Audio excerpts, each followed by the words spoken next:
봉준호 감독의 새로운 신작 미키 세븐틴이 단 4일 만에 100만 관객을 돌파했는데요. 미키 세븐을 원작으로 한 미키 세븐틴의 전반적인 내용은 더 이상 지구는 기후변화로 인해 살 수 없는 행성이 되자 인류는 얼음 행성인 니플헤임으로 도피하며 생존을 위해 익스펜더블이라 불리는 소모 인력, 즉 복제 인간을 활용하는 내용으로 진행됩니다. 바로 그 인물이 로버트 패티슨이 연기한 미키 반스인데요. 미키의 이름 뒤에 붙여진 숫자의 의미는 이미 아시다시피 미키가 사망한 숫자를 의미하죠. 미키와 그의 친구 티머는 사채를 끌어다 차린 마카롱 가게가 순식간에 망해버리고 하필 돈을 빌려준 사람은 바로 악덕 사채업자인 다리우스였는데요. 다리우스는 채무자가 어디에 있건 끝까지 쫓아가 잔인하게 살해하고 그 과정을 영상으로 남기는 사이코패스였습니다. 애초에 해당 인물은 돈은 이미 넘쳐나기에 딱히 돈에는 관심이 없고 돈을 갚지 못하는 사람들에게만 관심이 있었던 셈이죠. 그는 단순히 자신의 쾌락을 위해 행동했습니다. 영화의 첫 장면에서 창업 실패를 소재로 한 설정은 마치 전작인 기생충의 장면과 흡사한 느낌을 받았는데요. 기택의 가족이 한때 유행했던 대만 카스테라를 창업했다가 실패한 장면과 매우 유사한 분위기를 자아냅니다. 이케아 티모는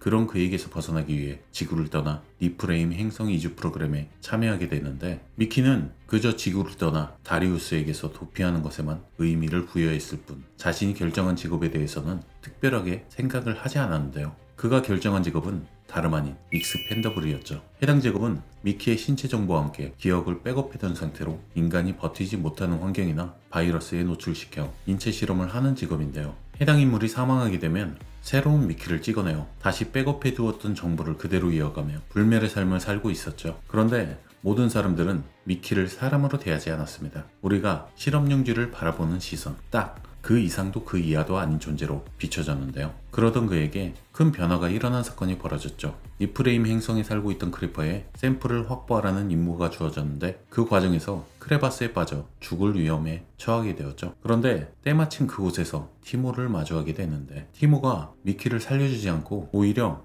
죽는 건 어떤 기분이야? 라고 물었죠. 그 대사에서 미키는 아무 말도 하지 못하는데 사실 미키는 죽는 게 어떤 기분인지 알지 못하는 상황이었죠. 항상 자신의 기억을 주 단위로 백업해 두었기 때문에 사망하는 시각의 기억은 백업을 할 수가 없었는데요. 그렇기에 미키는 항상 죽을 때마다 공포를 경험할 수밖에 없었죠. 어차피 죽고 난 이후에 다시 프린팅되어 그 기억을 그대로 이어나간다는 사실은 알 수가 있으나 죽기 바로 직전의 기억은 절대로 알 수가 없었는데요. 예고편의 첫 장면에서도 우주의 방사능을 그대로 경험하는 장면이 나오는데 그들의 동료 직원들은 그 상황에서도 미키가 느끼는 감정을 말하게 하죠. 바로 죽음을 맞이하는 그 감정을 말이죠. 어쩌면 티모가 물어본 죽는 건 어떤 기분이야? 라는 물음에 미키의 감정이 복잡해진 것은 아닐까란 생각이 듭니다. 그리고 미키가 생각했던 것과는 다르게 크리퍼는 온순한 생명체였으며 그들의 도움으로 인해 미키는 그 상황에서 구조되어 살아남게 되는데 이미 본부에는 자신의 복제품인 미키 18이 자리를 차지하고 있었죠. 그런데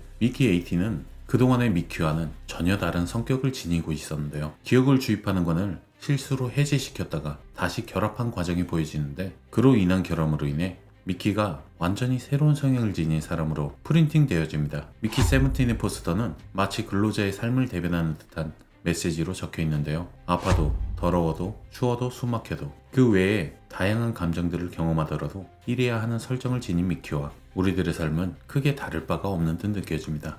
어쩌면 우리들 또한 매일매일 새로운 미키의 삶을 살아가고 있는 건 아닐까요? 힘든 것을 알지만 어쨌든 해야 한다는 미키의 삶처럼 말입니다. 인간의 정체성과 노동의 소음성을 독창적으로 재해석한 미키 세븐틴은 새로운 자신을 마주하게 됨으로써 더 이상 죽음을 받아들이지 않고 자신의 정체성에 대해서 다시 한번 생각하게 되는데요. 주인공 미키 반스는 원작 소설에서 지적인 역사학자였던 캐릭터와 달리 영화에서는 허당미 가득하면서도 사랑스럽고 어쩌면 운도 별로 없는 다소 현실적이고 인간적인 인물로 재탄생합니다. 특히 영화는 미키의 반복되는 죽음과 재생 과정을 통해 내가 진짜 나일까라는 정체성의 근본적 물음을 던지는데요. 그리고 그 과정에서 시스템의 기계적 재생산, 즉 인간 프린팅의 냉혹한 현실을 드러냅니다. 그리고 숫자가 의미하는 것에도 깊은 의미가 있는 듯한데요. 세븐틴의 미키와 18의 미키가 공존하는 것은 사회적으로 만 18세에 성인이 되는 과정을 그려낸 듯 보여지는데요. 아직은 어리숙한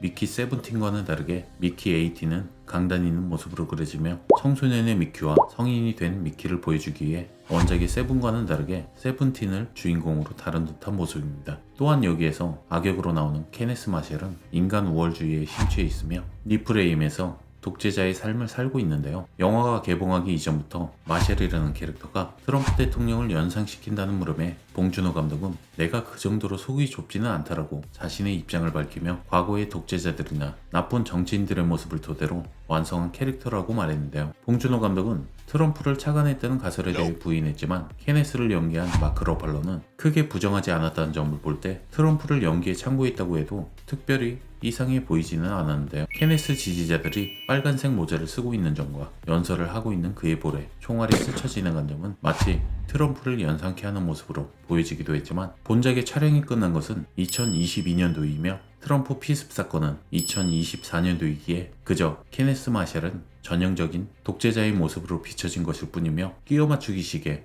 해프닝으로 볼 수 있습니다. 하지만 케네스가 그의 아내인 일파 마셸에게 반복적으로 물음을 던지고 그에 대한 결정은 결국 일파 마셸이 정하는 장면은 마치 누군가를 지목해서 만들어진 캐릭터처럼 보여졌습니다. 케네스는 얼음동굴 탐사 중 절친 제니퍼를 잃은 카이를 위로하며 육체적으로 문제가 없는 가임기에 건강한 여성이라는 점을 빌미로 종족 번식 임무에 적극 동참할 것에 대한 얘기를 꺼내기 시작하는데 그 장면도 계급주의를 표현한 장면이었죠. 그녀와는 반대로 만찬의 자리에 함께 초대된 미키는 배양육 스테이크에 들어있던 시험용 성장 호르몬의 섭취를 통해 미키의 몸에서 보여지는 반응을 보기 위한 테스트를 위한 만찬이었으며 미키가 극심한 고통으로 죽음을 맞을 뻔한 장면에서 케네스가 미키의 머리에 총구를 겨누며 살해하려 하자 그의 아내인 일파 마셸은 카페트에 구멍이 나면 안 된다 말하며 그의 죽음을 앞에 두고도 카페트를 더욱 중요시하는 장면을 통해 미키의 생명은 흔한 카페트보다도 하찮은 것으로 표현되었죠.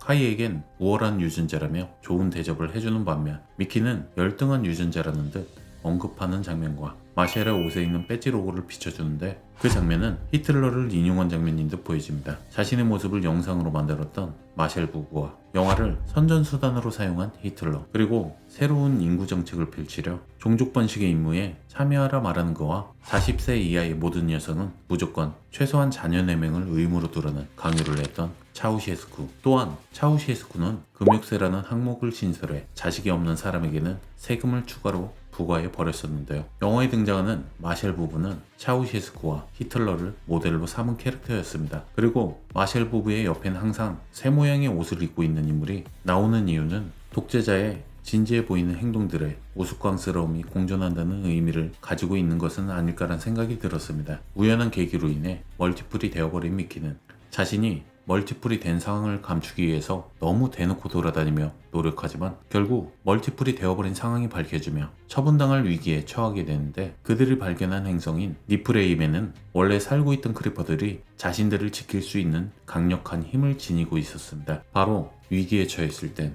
굉음을 내며 눈과 뇌를 터뜨려버린다는 살인적인 무기를 가지고 있었는데요. 영화를 생생하게 관람하기 위해서 돌비 아트모스관을 선택했는데 크리퍼의 울음소리 때문에 눈알이 터져버릴 뻔했습니다. 혹시 아직 안 보셨다면 관람하실 때 꼭 귀마개 챙겨가시길 권해드립니다. 추가 내용으로 미키 세븐틴은 첨단 기술과 인류의 미래에 대한 철학적 질문을 던지며 현대사회에서 인간의 정체성과 노동의 가치가 어떻게 소모되고 재생산되는지를 신랄하게 비판합니다. 이처럼 영화는 단순한 SF 액션을 넘어 우리 삶의 여러 단면을 반영하는 사회적 메시지를 담고 있으며 지금 우리가 살아가는 현실의 한 단면을 은유적으로 그려내고 있다고 할 수 있습니다. 여러분들이 보신 감상도 함께 댓글로 공유해 주시길 바라며 오늘도 끝까지 시청해 주셔서 감사드립니다. 구독, 좋아요도 잊지 말아주세요. 지금까지 메가무비2였습니다.